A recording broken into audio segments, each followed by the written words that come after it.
जावेद चौधरी साहब हमारे साथ मौजूद हैं। हमारा प्रोग्राम आपके सामने दोबारा हाजिर है और सबसे पहले तो बहुत शुक्रिया, आप इस प्रोग्राम को बहुत पसंद करते हैं। आपके जिस तरह के मैसेजेस आते हैं मैं उन्हें बाकायदा पढ़ता हूं और इन मैसेजेस को, इस मोहब्बत को जारी रखिएगा। इसका बस आपसे ये रिक्वेस्ट है, ये एक रिक्वेस्ट मैं एंड पे करता होता हूँ, वो आज पहले ही कर रहा हूँ, कोई लाइक शेयर सब्सक्राइब कर दिया करें और तमाम लिंक्स को ज्वाइन करें। अब चलते हैं जी अपनी डिटेल की तरफ। आज का वीलॉग मैं आपको ये बताऊं जी कि रात को हमने आपको एक चीज़ बताई थी, हमने कहा था जी कि जंग किसी भी वक्त हो सकती है, लेकिन ईरान और अमेरिका जो है इन्होंने दुनिया को इस वक्त पागल किया हुआ है। एक वक्त में एक खबर देते हैं, 1 घंटे के बाद कोई ऐसी खबर आ जाती है कि समझ नहीं आता कि यार क्या कह रहे हैं। अभी जो नई अपडेट्स हमारे पास मौजूद हैं उससे ऐसे लग रहा है कि जैसे मुज़ाकरात पाकिस्तान में होने जा रहे हैं, और मुज़ाकरात कब होंगे ये आपको डिटेल बताएंगे खबरों में, लेकिन इंडिकेटर्स देने शुरू कर दिए हैं जी इस वक्त ईरान ने। और ये बता कौन रहा है? ये अमेरिका बता रहा है। इंडिकेटर ईरान का है, लेकिन अमेरिकन बड़े अखबारों में छप रहा है कि ईरान ने यह कहना शुरू कर दिया वो तमाम चीजें जिन पे ईरान पहले अड़ा हुआ था कि हम इससे पीछे नहीं हटेंगे। इस खबर के मुताबिक वो उन चीजों से तकरीबन पीछे हट गया है और अमेरिका यही चाहता था कि ईरान इन चीजों से पीछे हो ताकि मुज़ाकरात स्टार्ट हो, और जो हार्ड लाइन थी ईरान की वो ईरान ने खत्म कर दी है। और ये बड़ी खुशाइन बात है कि चीजें पॉजिटिव साइड पे अब बढ़ सकती हैं। और दूसरी आपको खबर जो बताएंगे वो होगी जी पाकिस्तान के हवाले से। सोहेल आफरीदी साहब जो कि KPK के वजीर आला हैं, उन्हें हटाने के लिए एक मुहिम चलाई जा रही है। ये मुहिम चलाने वाले कौन है? ये वो कुछ ऐसे लोग हैं जो PTI से होने का दावा करते हैं, मुल्क से बाहर बैठे हुए हैं, ये यूट्यूबर्स हैं और ये पूरी पार्टी को इस वक्त हाईजैक करके बैठे हैं और ड्राइव कर रहे हैं। और इनकी पूरी कोशिश है कि किसी तरह से सोहेल आफरीदी साहब को हटा दिया जाए, क्योंकि मकसद सोहेल आफरीदी को हटाना नहीं है, मुल्क में आग लगाना है कि ये बंदा आग नहीं लगा सक रहा। हमें कोई बेहतर इंसान चाहिए जो आग लगा दे और पाकिस्तान रुक जाए। पता नहीं ये क्यों लगता है कि पाकिस्तान का पहिया जाम करके मेरी और आपकी रोजी रोटी बंद करके ये कोई इनकलाब ला सकते हैं। तो नेतन्याहू लाना पड़ेगा उसके लिए, इसके अलावा कोई नहीं। शैतानयाहू की तो वो तो सब पाकिस्तान में आ जाए ना, शैतानयाहू आप सोच नहीं सकते जो उसके साथ होगा। वैसे शैतानयाहू ना कहा करो, करेक्ट कर लो। हाँ करेक्ट, इसराइली शैतान, ठीक, सिंपल सादा। चलें जी, ये होगा आज का हमारा वीलॉग और अब चलते हैं जी अपनी डिटेल की तरफ। और चौधरी साहब से पूछता हूं कि चौधरी साहब, रात आपने बताया था जी कि जंग हो रही है, अब हम ये बताने जा रहे हैं कि ये तो मुज़ाकरात स्टार्ट होने लगे। एक राइटर था, उसका नाम था हैगर्ट, बड़ा मशहूर राइटर था और उसने एक नावल लिखा था शी। और जब हम लोग बचपन में होते थे उस वक्त ये बहुत पॉपुलर था शी नावल जो था ना, और इसके तर्जुमे हुए थे। मुझे आज भी याद है कि जो इसका तर्जुमा हुआ था पाकिस्तान में वो था आशा, तो आशा के नाम से उसका तर्जुमा हुआ था। अच्छा। फिर वो इतना मशहूर हुआ कि उसका एक पार्ट 2 जो था ना वो लिखा गया और उसका जो तर्जुमा हुआ उसको लिखा गया आशा की वापसी। अब मैं इसके साथ एक लतीफ़ा है वो मैं आपको बाद में सुनाता हूँ, पहले मैं थोड़ा सा हैगर्ट और इसका नावल जो ना थोड़ा सा वो आपको बताना चाहता हूँ। ठीक है। तो ये बेसिकली ना एक साउथ अफ्रीका के अंदर एक शहर है और जिम्बाब्वे के बॉर्डर पे है और इसका नाम मजाजी है, मजाजी जो है ना शहर का नाम। और मुझे वहाँ जाने का इत्तेफाक हो चुका है। मैं वो ना हैगर्ट का जो था शी उसको तलाश करते करते वहाँ पहुँच गया। वहाँ पे एक आप समझो कि एक मलका है, उसको रेन कोइन कहते हैं। ये जो रेन कोइन है ना, ये बेसिकली एक छोटी बच्ची होती है, उसको ले लेते हैं ये हमेशा और उसके अंदर वो रखते हैं उसको टेंपल के अंदर ही।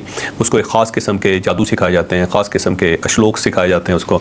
और उसके बाद जब बारिश नहीं होती तो ये फिर बाहर निकलती है, एक ही बार निकलती है साल में वहाँ टेंपल से बाहर, और बाहर निकल के डांस करती है। जब डांस करती है तो आप वाकई हैरान होंगे, वाकई बारिश हो जाती है। अच्छा। तो इसलिए इसको रेन कोइन कहते हैं कि जब इलाके के अंदर बारिश नहीं होती तो फिर इसको कहा जाता है बाहर निकल के डांस करती है और साथ ही बारिश हो जाती है। और जो मजाजी इसका जो शहर है ना वो टाउन है बिल्कुल जिम्बाब्वे के बॉर्डर पे और पहाड़ के ऊपर है और वहाँ हर चीज़ खुश्क है, लेकिन वहाँ पे ख़ास किस्म का एक पौधा उगता है जिसे वहाँ से बाहर नहीं ले जाया जा सकता।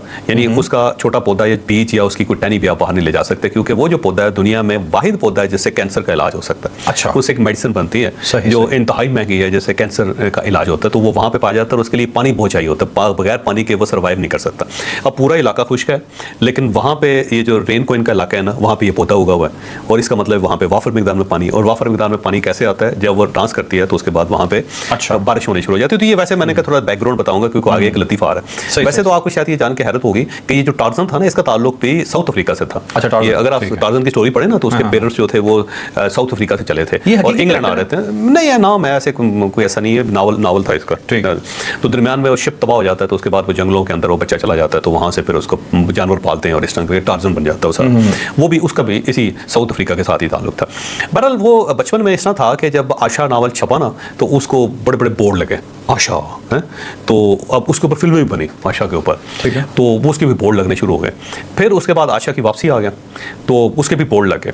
तो मुझे याद है कि मेरा एक दोस्त था, हम गुजर रहे थे एक जगह से, तो मैंने कहा यार देख आशा की वापसी। वो कहते यार इसको छोड़ कि आशा कौन थी, मुझे सिर्फ ये बता आशा गई कहाँ थी ये कहाँ से वापस आई है अब ये मुज़ाकरात जो है ना ये भी इसी टाइप के हैं, ये कभी चले जाते हैं कभी वापस आ जाते हैं। और जब वापस आ जाते हैं तो हमारे जैसे लोग पूछते हैं यार चले कहाँ गए थे ये। सबसे पहले तो ये फैसला करो कि ये वापस आ रहे हैं पाकिस्तान, लेकिन गए किधर से ये, क्योंकि अचानक चले जाते हैं ये मुज़ाकरात, उसके बाद अचानक वापस आ जाते हैं। मैं आपसे भी ये पूछना चाहता हूँ, गए कहाँ थे? नहीं, इसकी कोई समझ नहीं आ रही, इतनी कंफ्यूजन है। कभी इसको अमेरिका ले जाता है, आप देखें ना जेडी वैंस से चावला मुज़ाकरात हो रहे थे, 99% चीजें ठीक हो गई, और उसने सब लोगों को कहा कि मैं 1 मिनट में आया, नीचे गया और नीचे जाके प्रेस कॉन्फ्रेंस की और बाद निकल गया, वो वापस ही आया, और बाकी मुज़ाकरात वाले ऊपर बैठे रह गए। उनका ख्याल ये था अभी आएगा, उनको किसी ने बताया जो नीचे प्रेस कॉन्फ्रेंस हो रही है, उन्होंने टीवी लगा के देखा प्रेस कॉन्फ्रेंस हो रही, और उसके बाद वो वहां से गायब हो गए। आपने देखा कि उसको अमेरिका चले गए मुज़ाकरात, आपने देखा उसके बाद जेडी वैंस अमेरिका में ज्यादा अपीयर भी नहीं हुआ, नजर भी नहीं जाहिर है एम्बैरेसमेंट है ना। अच्छा, उसके बाद इस तरह हुआ कि वो दूसरे मुज़ाकरात आने थे और वो यहाँ पे मुज़ाकरात आ गए, उसके बाद मुज़ाकरात गायब हो गए, फिर मुज़ाकरात चले गए। तो ये अजीबो-गरीब सी सूरत हाल है मुज़ाकरात की ना। लेकिन अब ये ज़हन में रखो कि जंग हो या स्पोर्ट्स हो, उसके अंदर ना लम्हा ब लम्हा चीज़ें बदलती रहती हैं। ये सस्पेंस फिल्म की तरह होता है, जिसका हर सीन जो होता है तो उससे डिफरेंट होता है, और एकदम दिल को होता है कुछ ना कि अब पता नहीं क्या होगा। तो ये अब क्या पता नहीं क्या होगा, जो जैसा नहीं एक सस्पेंस फिल्म बनी हुई है, और उसके अंदर कभी इस तरफ से बयान आते कभी उस तरफ से बयान आ जाता है। इस वक्त की जो सूरत हाल है ना, जो लम्हा मौजूद है वो आपके सामने रख देते हैं, उसके बाद अगले घंटे में क्या होगा कोई पता नहीं, किसी को कुछ पता नहीं है। लिहाजा क्लेम करना जो है ना बड़ी बेवकूफ़ी है, क्योंकि पिछले मरतबा हमने खबर जो दी थी बड़ी पक्की थी 100% कि हर चीज़ जो थी ना सेटल थी। उस साइड से ट्रंप ने आना था, इस साइड से मसूद पज़ेश्कियान साहब ने आना था, 5-6 मुल्कों के सरबराहों ने आना था, और अचानक पता नहीं क्या हुआ, रुक गया, सब रुक गया वो। और इवन डोनाल्ड ट्रंप की सिक्योरिटी आई हुई थी पाकिस्तान, और जेडी वैंस की सिक्योरिटी भी आई हुई थी, दोनों सदूर की, दोनों की यहाँ पे सिक्योरिटी, दोनों शहर बंद थे, दोनों शहर बंद, पीर अड्डा बंद था, 10 दिन बंद रहा, 10 दिन बंद रहा। और उसके बाद जब वो चले गए सब कुछ, फिर भी पुलिस को स्टैंड स्टिल पे रखा हुआ है, अभी भी पुलिस स्टैंड स्टिल है। अच्छा, वो आधे घंटे के नोटिस के ऊपर वो सारे रास्ते बंद करके बैठ जाएगी। अच्छा, दोबारा लंग के पुलिस अभी तक वापस नहीं गई? नहीं, कुछ चले गए हैं लेकिन स्टैंड स्टिल है। ओके, उसको कहते हैं कि किसी वक्त भी स्टैंड बाय रखा हुआ। हाँ, स्टैंड बाय। उसे कहो जी आपने बस फोन अपने सराहने रख के सोना है, आपने किसी वक्त भी फोन आएगा और आपने एक्टिव हो जाना, इस टाइप सूरत। मेरा वॉल स्ट्रीट जर्नल की एक स्टोरी है, उसने कहा जी कि ईरान जो है ना उसने अमन मुज़ाकरात बहाल करने का फैसला कर लिया, और उसने जो तजावीज़ दी हैं ये पिछली तजावीज़ से मुकम्मल तौर पर मुख्तलिफ हैं। जो नई तजावीज़ हैं उसके मुताबिक आबनाए हुर्मस, नाकाबंदी, जंग की मुकम्मल बंदिश, यानी ये जो जंग चल रही है ना ये इसको मुकम्मल तौर पे बंद करना, ये जो तीनों चीज़ों के मुज़ाकरात इकट्ठे होंगे। सही। और साथ ज़मानत तलब की जाएगी कि इन तीनों के ऊपर जामन सामने आएंगे, तो उनकी जामनों को भी बुलाया जाएगा इस मरतबा इसके सामने। और मेरा ख्याल है ये जो अब्बास अराग़ची साहब बात कर रहे हैं ना बार बार, ये मेरा जमानतों के लिए बात कर रहे हैं, ठीक है, मुख्तलिफ मुल्कों के साथ। इससे पहले शर्त थी ईरान की, इससे पहले शराइत थी 2 हिस्से, उस शराइत में थी पहले ये दोनों ने पोजीशन लिए हुए थे। ईरान ये पोजीशन लेके बैठा हुआ था कि पहले नाकाबंदी खत्म करें फिर बात होगी। सही। अमेरिका ये पोजीशन लेके बैठा हुआ था पहले आबनाए हुर्मस खोलें फिर बात होगी, ठीक है। साथ ईरान ये कह रहा था कि जब ये मामला सेटल हो जाएंगे आबनाए हुर्मस के तो हम न्यूक्लियर डील कर लेंगे। अमेरिका कहता था नहीं, पहले न्यूक्लियर डील करेंगे फिर आबनाए हुर्मस पे आएंगे, ठीक। तो ये मामला यहाँ पे फंसा हुआ था, ठीक है। और उसके बाद जो पहली तजावीज़ भेजी थी ईरान ने वो ये था कि इनको 2 हिस्सों में तकसीम कर लें मामला। बेशक आप चंद घंटों का फासला रख लें, बेशक आप 1 दिन का फासला रख लें, लेकिन इनको जो इनके ऊपर जो गुफ्तगू है वो अलग करें। लेकिन जंग को पहले करवाना चाह रहे थे, वो कहते थे जंग बंदी हो, असासे हमारे रिलीज कर दिया जाए, आबनाए हुर्मस खोल दी जाए, नाकाबंदी खत्म हो जाए, ये ऐलान कर दिया जाए कि जंग बंदी जो मुस्तकिल है अब दोबारा जंग नहीं होगी, अमेरिका यहाँ पे अटैक नहीं करेगा, और जामन जो थे वो कहें जी हम जमानत देते हैं कि ये वाकई ऐसा नहीं करेंगे और इसके ऊपर मुकम्मल अमल दरामद होगा, ठीक है। और उसके बाद फिर उसने कहा जी न्यूक्लियर डील कर लें। लेकिन अब जो उन्होंने कहा है उन्होंने कहा है कि जनाब ये सारी चीज़ें जो है वो इकट्ठी कर लें, और साथ ही कहा है कि अगर ये जो जोहरी प्रोग्राम के ऊपर बात करना चाहते हैं तो फिर ये जो पाबंदियां नरम करना, हमारा मुतालबा है कि हमारे ऊपर जो सैंक्शंस लगे हुए हैं उसको नरम करें या उसको ख़त्म करें। तो इन दोनों को इकट्ठा कर लेते हैं साथ ही, जोहरी पाबंदियां साथ जो हमारे ऊपर सैंक्शंस हैं उनकी नरमी। वो जो कह रहे हैं $20 बिलियन हमें दे दें तो आप इसके ऊपर बात कर लें हमारे साथ आके, ठीक है। तो अब मुझे लगता है कि ये कंपोजिट डायलॉग जिनको कहते हैं, जिसके अंदर सारे फिनोमेना होते हैं, सारी उसकी सूरतें होती हैं डायलॉग की, तो ये उस साइड पर चले गए। और क्योंकि उससे पहले जो इन्होंने कहा था ना 2 हिस्सों में तकसीम करें, वो डोनाल्ड ट्रंप ने मुशर्रफ कर दिया। उसने कहा नहीं इसके ऊपर तो बात हो ही नहीं सकती ना, ये जब भी होगा इकट्ठा ही होगा। ऐसा नहीं होगा कि पहले एक वक्त आएगा फिर उसके बाद दूसरा वक्त आएगा। और उसका ख्याल ये था कि फर्ज कर लो कि आबनाए हुर्मस खुल जाती है, जंग बंदी हो जाती है, हम इनके एहसास रिलीज कर देते हैं, और उसके बाद ये कहते हैं कि नहीं हम तो यूरेनियम नहीं देंगे, तो फिर हम दोबारा फंस जाएंगे, क्या हम दोबारा जंग के लिए आएंगे, वापस आएंगे यहाँ पे, तो वो तो मुमकिन नहीं है। वो कहते हैं कि वंस फॉर ऑल एक ही मरतबा ये मसला हल करें, उसके बाद हम वापस चले जाएं, आप यहाँ पे पुले करें जो मर्जी करें, लेकिन ये मसला एक ही बार हल होगा। तो अमेरिका की पोजीशन भी ये थी और दूसरी साइड पे जो ईरानियन पोजीशन थी वो भी ये थी। लेकिन अब क्योंकि मामला जो है ना सेटलमेंट की तरफ चले गए, और साथ ही ईरान ने यह कह दिया कि अगर अमेरिका ये हमारी शराइत मान जाता है या ये तजवीज़ मान लेता है तो हम अगले हफ्ते, ये जो अगला हफ्ता स्टार्ट होने वाला है उसमें इस्लामाबाद के अंदर मुज़ाकरात करने के लिए तैयार है। तो ये बड़ी खबर है, ये बहुत बड़ी खबर है। और इसकी निशानी ये है कि क्या अमेरिका मान गया है या फिर ईरान मान गया, इसकी बड़ी निशानी ये है कि यहाँ पे फ़ौरन पुलिस आ जाएगी।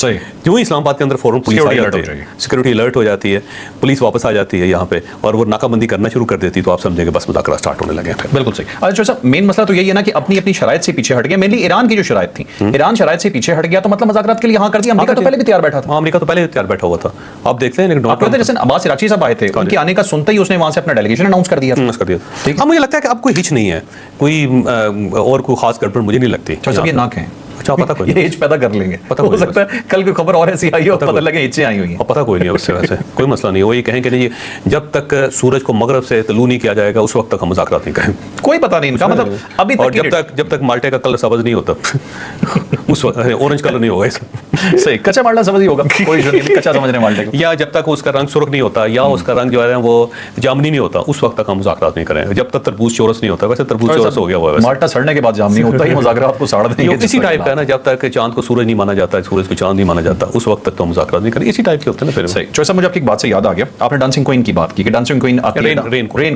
रेन क्वीन आती है और वो फौरन डांस होता है। अब ये कोई जो भाई आता करते रहे ज़हन में आ रहा था, आपको गलत बात करें, मुझे पता नहीं, मैं बड़ी सादा सी बात कर। मोदी इसराइल में नाचा था सुना है, तब से बारिश नहीं हुई वहां पे, कुछ साल ही हो गई है। तो जो डांसिंग चुड़ैल है उसने डांस किया जाके वहां पर, तब से सिर्फ मिसाइल गिर रहे हैं इसराइल के अंदर, ये हालात है। तो मोदी तुम इतने मनहूस हो।